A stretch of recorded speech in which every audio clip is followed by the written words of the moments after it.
বিপুল পরিমাণ গাঁজা সহ এক ব্যক্তিকে গ্রেপ্তার করল বারুইপুর থানার পুলিশ। আটক করা হয়েছে একটি 4 চাকা গাড়িও। প্রতিবেশী রাজ্য উড়িষ্যা থেকে গাঁজা গাড়িতে করে নিয়ে আসা হচ্ছিল। গোপন সূত্রের খবর পেয়ে বারুইপুর থানার আইসি সৌম্যজিৎ রায়ের নেতৃত্বে টিম গঠন করে অভিযান চালানো হয়। বুধবার সকাল 11টা নাগাদ বারুইপুর বাইপাস সংলগ্ন এলাকায় সন্দেহজনক একটি গাড়িকে আটক করে পুলিশ। গাড়িতে তল্লাশি চালাতে উদ্ধার হয় আনুমানিক 61 কেজি গাঁজা। ঘটনায় এক ব্যক্তিকে আটক করার পাশাপাশি 4 চাকা গাড়িটিকে আটক করে পুলিশ। দক্ষিণ 24 পরগনা থেকে নিজস্ব প্রতিনিধির রিপোর্ট, টিভি নিউজ 10।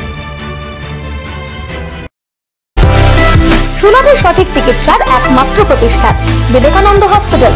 24 ঘন্টা emergency service, blood bank, trauma care. আপনাদের সেবায় আমরা তৎপর।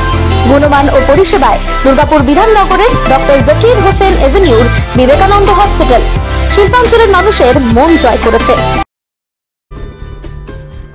সহজেই স্বাস্থ্যসাথী কার্ডের মাধ্যমে সুচিকিৎসার একমাত্র প্রতিষ্ঠান citizen hospital, Bidhannagar, Durgapur. Helpline number 9800897855। অ্যাপয়েন্টমেন্টের জন্য ফোন করুন 7478783932 কিংবা 9933475697 এই নম্বরে।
সবার আগে খবরের আপডেট পাওয়ার জন্য সাবস্ক্রাইব করুন আমাদের ইউটিউব চ্যানেল এবং ক্লিক করুন বেল নোটিফিকেশন আইকনে।